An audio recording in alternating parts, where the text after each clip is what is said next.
জঙ্গলের ধারে এক মোটা দুষ্টু বিড়াল থাকত। সবাই তাকে মোটা মামা বলে ডাকত। একদিন মামা নদীর পাশে হাঁটতে হাঁটতে দেখল একটা ছোট অলস কুমির রোদ পোহাচ্ছে। কুমিরটা এতটাই অলস যে চোখও ঠিকমতো খুলতে চায় না।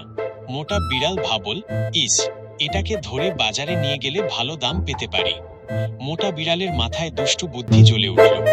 সে এসে বলল, ওরে কুমির ভাই, নদীতে একটা বিশাল মাছ পড়ে আছে, তুই চাইলে আমি দেখিয়ে দেব।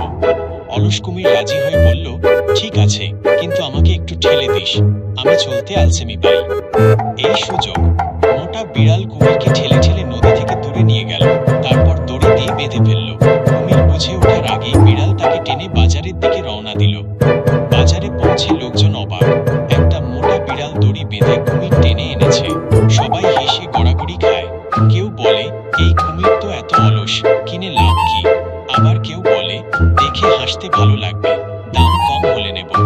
শেষে এক সার্কাসওয়ালা কুমিরটাকে কিনে নিল, আর মোটা বিড়াল পকেট ভরে মাছ কিনে বাড়ি ফিরল।